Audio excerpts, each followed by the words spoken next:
श्री सीतारामचंद्राभ्यां नमः। अष्टादशः सर्गः।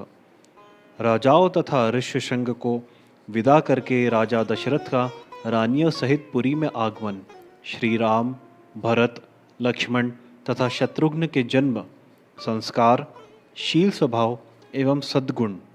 राजा के दरबार में विश्वामित्र का आगमन और उनका सत्कार। महामना राजा दशरथ का यज्ञ समाप्त होने पर देवता लोग अपना अपना भाग ले जैसे आए थे वैसे लौट गए।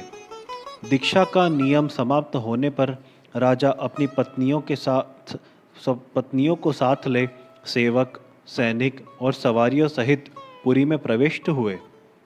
भिन्न भिन्न देशों के राजा भी जो उनके यज्ञ में सम्मिलित होने के लिए आए थे, महाराज दशरथ द्वारा यथावत सम्मानित हो मुनिवर वशिष्ठ तथा ऋष्यशृंग को प्रणाम करके प्रसन्नतापूर्वक अपने अपने देश को चले गए। अयोध्यापुरी से अपने घर को जाते हुए उन श्रीमान नरेशों के शुभ्र सैनिक अत्यंत हर्षमग्न होने के कारण बड़ी शोभा पा रहे थे। उन राजाओं के विदा हो जाने पर श्रीमान महाराज दशरथ ने श्रेष्ठ ब्राह्मण को आगे करके अपनी पुरी में प्रवेश किया। राजा द्वारा अत्यंत सम्मानित हो ऋष्यशृंग मुनि भी शांता के साथ अपने स्थान को चले गए। उस समय सेवकों सहित बुद्धिमान महाराज दशरथ कुछ दूर तक उनके पीछे पीछे उन्हें पहुंचाने गए थे। इस प्रकार उन सब अतिथियों को विदा करके सफल मनोरथ हुए राजा दशरथ पुत्रोत्पत्ति की प्रतीक्षा करते हुए वहां बड़े सुख से रहने लगे। यज्ञ समाप्ति के पश्चात जब 6 ऋतुएं बीत गई, तब 12वें मास में चैत्र के शुक्ल पक्ष की 9वीं तिथि को पुनर्वसु नक्षत्र एवं कर्क लग्न में कौसल्या देवी ने दिव्य लक्षणों से युक्त सर्वलोक वंदित जगदीश्वर श्री राम को जन्म दिया। उस समय सूर्य, मंगल, शनि, गुरु और शुक्र ये 5 ग्रह अपने अपने उच्च स्थान में विद्यमान थे तथा लग्न में चंद्रमा के साथ बृहस्पति विराजमान थे। वे विष्णु स्वरूप हविष्य या खीर के आधे भाग से प्रकट हुए थे। कौशल्या के महाभाग पुत्र श्री राम इक्ष्वाकु कुल का आनंद बढ़ाने वाले थे। उनके नेत्रों में कुछ कुछ लालिमा थी। उनके होठ लाल, भुजाएं बड़ी बड़ी और स्वर दुंदुभी के शब्द के समान गंभीर था। उस अमित तेजस्वी पुत्र से महारानी कौशल्या की बड़ी शोभा हुई। ठीक उसी तरह जैसे सुरश्रेष्ठ वज्रपाणी इंद्र से देव माता अदिति सुशोभित हुई थी।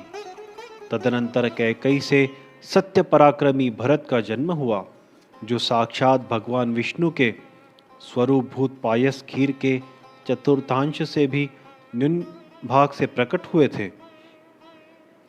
ये समस्त सद्गुणों से संपन्न थे।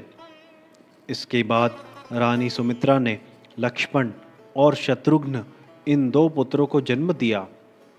ये दोनों वीर साक्षात भगवान विष्णु के अर्धभाग से संपन्न और सब प्रकार के अस्त्रों की विद्या में कुशल थे। भरत सदा प्रसन्न चित्त रहते थे।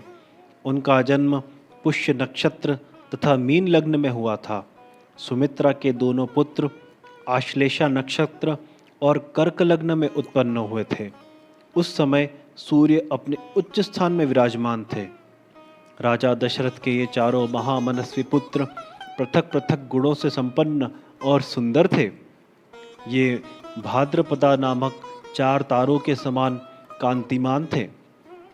इनके जन्म के समय गंधर्वों ने मधुर गीत गाए, अप्सराओं ने नृत्य किया, देवताओं की दुंदुभियां बजने लगी तथा आकाश से फूलों की वर्षा होने लगी। अयोध्या में बहुत बड़ा उत्सव हुआ। मनुष्यों की भारी भीड़ एकत्र हुई। गलियां और सड़कें लोगों से खचाखच भरी थी। बहुत से नट और नर्तक वहां अपनी कलाएं दिखा रहे थे। वहां सब और गाने बजाने वाले तथा दूसरे लोगों के शब्द गूंज रहे थे। दीन दुखियों के लिए लुटाए गए सब प्रकार के रत्न वहां बिखरे पड़े थे। राजा दशरथ ने सूत, मागध और वंदीजनों को देने योग्य पुरस्कार दिए तथा ब्राह्मणों को धन एवं सहस्त्रों गोधन प्रदान किए। 11 दिन बीतने पर महाराज ने बालकों का नामकरण संस्कार किया। उस समय महर्षि वशिष्ठ ने प्रसन्नता के साथ सबके नाम रखे। उन्होंने ज्येष्ठ पुत्र का नाम राम रखा। श्री राम महात्मा थे। कैकेयी कुमार का नाम भरत तथा सुमित्रा के एक पुत्र का नाम लक्ष्मण और दूसरे का नाम शत्रुघ्न निश्चित किया। राजा ने ब्राह्मणों, पुरवासियों तथा जनपदवासियों को भी भोजन कराया। ब्राह्मणों को बहुत से उज्ज्वल रत्न समूह दान किए। महर्षि वशिष्ठ ने समय समय पर राजा से उन बालकों के जाति कर्म आदि सभी संस्कार करवाए थे। उन सब में श्री रामचंद्र जी ज्येष्ठ होने के साथ ही अपने कुल की कीर्ति ध्वजा को फहराने वाली पताका के समान थे। वे अपने पिता की प्रसन्नता को बढ़ाने वाले थे। सभी भूतों के लिए वे स्वयंभू ब्रह्मा जी के समान विशेष प्रिय थे। राजा के सभी पुत्र वेदों के विद्वान और शूरवीर थे। सब के सब लोग हितकारी कार्यों में संलग्न रहते थे। सभी ज्ञानवान और समस्त सद्गुणों से संपन्न थे। उनमें भी सत्य पराक्रमी श्री रामचंद्र जी सबसे अधिक तेजस्वी और सब लोगों के विशेष प्रिय थे। वे निष्कलंक चंद्रमा के समान शोभा पाते थे। उन्होंने हाथी के कंधे और घोड़े की पीठ पर बैठने तथा रथ हाँकने की कला में भी सम्मानपूर्ण स्थान प्राप्त किया था। वे सदा धनुर्वेद का अभ्यास करते और पिताजी की सेवा में लगे रहते थे।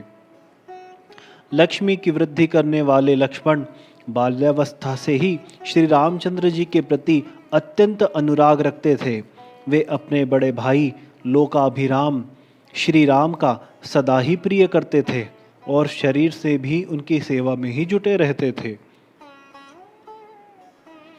शोभा संपन्न लक्ष्मण श्री रामचंद्र जी के लिए बाहर विचरने वाले दूसरे प्राण के समान थे। पुरुषोत्तम श्री राम को उनके बिना नींद भी नहीं आती थी। यदि उनके पास उत्तम भोजन लाया जाता तो श्री रामचंद्र जी उसमें से लक्ष्मण को दिए बिना नहीं खाते थे। जब श्री रामचंद्र जी घोड़े पर चढ़कर शिकार करने के लिए जाते, उस समय लक्ष्मण धनुष लेकर उनके शरीर की रक्षा करते हुए पीछे पीछे जाते थे। इसी प्रकार लक्ष्मण के छोटे भाई शत्रुघ्न भरत जी को प्राणों से भी अधिक प्रिय थे और वे भी भरत जी को सदा प्राणों से अधिक प्रिय मानते थे। इन 4 महान भाग्यशाली प्रिय पुत्रों से राजा दशरथ को बड़ी प्रसन्नता प्राप्त होती थी। ठीक वैसे ही जैसे चारों देवताओं से ब्रह्मा जी को प्रसन्नता प्राप्त होती है। वे सब बालक जब समझदार हुए तब समस्त सद्गुणों से संपन्न हो गए। वे सभी लज्जाशील, यशस्वी, सर्वज्ञ और दूरदर्शी थे।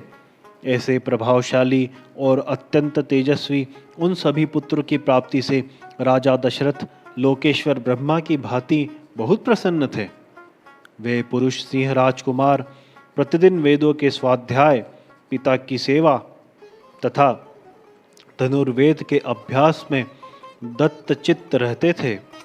एक दिन धर्मात्मा राजा दशरथ पुरोहित तथा बंधु बांधवों के साथ बैठकर पुत्रों के विवाह के विषय में विचार कर रहे थे। मंत्रियों के बीच में विचार करते हुए उन महामना नरेश के यहाँ महातेजस्वी महामुनि विश्वामित्र पधारे। वे राजा से मिलना चाहते थे। उन्होंने द्वारपालों से कहा, तुम शीघ्र जाकर महाराज को यह सूचना दो कि कुशिक वंशी गाधी पुत्र विश्वामित्र आए हैं। उनकी यह बात सुनकर वे द्वारपाल दौड़े हुए राजा के दरबार में गए। वे सब विश्वामित्र के उस वाक्य से प्रेरित होकर मन ही मन घबराए हुए थे। राजा के दरबार में पहुंचकर उन्होंने इक्ष्वाकु कुलनंदन अवध नरेश से कहा, महाराज, महर्षि विश्वामित्र पधारे हैं। उनकी यह बात सुनकर राजा सावधान हो गए। उन्होंने पुरोहित को साथ लेकर बड़े हर्ष के साथ उनकी आगमनी की, मानो देवराज इंद्र ब्रह्मा जी का स्वागत कर रहे हो। विश्वामित्र जी की कठोर व्रत का पालन करने वाले तपस्वी थे। वे अपने तेज से प्रज्वलित हो रहे थे। उनका दर्शन करके राजा का मुख प्रसन्नता से खिल उठा और उन्होंने महर्षि को अर्घ्य निवेदन किया। राजा का वह अर्घ्य शास्त्रीय विधि के अनुसार स्वीकार करके महर्षि ने उनसे कुशल मंगल पूछा। धर्मात्मा विश्वामित्र ने क्रमशः राजा के नगर, खजाना, राज्य, बंधु बांधव तथा मित्रवर्ग आदि के विषय में कुशल प्रश्न किया। राजन, आपके राज्य की सीमा के निकट रहने वाले शत्रु राजा आपके समस्त नतमस्तक तो है ना? आपने उन पर विजय तो प्राप्त की है ना? आपके यज्ञ याग आदि देव कर्म और अतिथि सत्कार आदि मनुष्य कर्म तो अच्छी तरह संपन्न होते हैं ना? इसके बाद महाभाग मुनिवर विश्वामित्र ने वशिष्ठ जी तथा अन्य ऋषियों से मिलकर उन सब का यथावत कुशल समाचार पूछा। फिर वे सब लोग प्रसन्न चित्त होकर राजा के दरबार में गए और उनके द्वारा पूजित हो यथा योग्य आसनों पर बैठे। तदनंतर प्रसन्न चित्त परम उदार राजा दशरथ ने पुलकित होकर महामुनि विश्वामित्र की प्रशंसा करते हुए कहा, महामुने, जैसे किसी मरण धर्मा मनुष्य को अमृत की प्राप्ति हो जाए, निर्जल प्रदेश में पानी बरस जाए, किसी संतानहीन को अपने अनुरूप पत्नी के गर्भ से पुत्र प्राप्त हो जाए, खोई हुई निधि मिल जाए तथा किसी महान उत्सव से हर्ष का उदय हो, उसी प्रकार आपका यह शुभागमन हुआ है। ऐसा मैं मानता हूँ। आपका स्वागत है। आपके मन में कौन सी उत्तम कामना है जिसको मैं हर्ष के साथ पूर्ण करूं? ब्रह्मन, आप मुझसे सब प्रकार की सेवा लेने योग्य उत्तम पात्र हैं। मानद, मेरा अहोभाग्य है जो आपने यहाँ तक पधारने का कष्ट उठाया। आज मेरा जन्म सफल और जीवन धन्य हो गया। मेरी बीती हुई रात सुंदर प्रभात दे गई, जिससे मैंने आज आपका ब्राह्मण शिरोमणि का दर्शन किया। पूर्व काल में आप राजर्षि शब्द से उपलक्षित होते थे, फिर तपस्या से अपनी अद्भुत प्रभा को प्रकाशित करके आपने ब्रह्मर्षि का पद पाया। अतः आप राजर्षि और ब्रह्मर्षि दोनों ही रूपों में मेरे पूजनीय हैं। आपका जो यहाँ मेरे समक्ष शुभागमन हुआ है, यह परम पवित्र और अद्भुत है। प्रभो, आपके दर्शन से आज मेरा घर तीर्थ हो गया। मैं अपने आप को पुण्य क्षेत्रों की यात्रा करके आया हुआ मानता हूँ। बताइए, आप क्या चाहते हैं? आपके शुभागमन का शुभ उद्देश्य क्या है? उत्तम व्रत का पालन करने वाले महर्षि, मैं चाहता हूँ कि आपकी कृपा से अनुग्रहित होकर आपके अभिष्ट मनोरथ को जान लूँ और अपने अभ्युदय के लिए उसकी पूर्ति करूं। कार्य सिद्ध होगा या नहीं, ऐसे संशय को अपने मन में स्थान न दीजिए। आप जो भी आज्ञा कर देंगे, मैं उसका पूर्ण रूप से पालन करूंगा, क्योंकि सम्माननीय अतिथि होने के नाते आप मुझ गृहस्थ के लिए देवता हैं। ब्रह्मन, आज आपके आगमन से मुझे संपूर्ण धर्मों का उत्तम फल प्राप्त हो गया। यह मेरे महान अभ्युदय का अवसर आया है।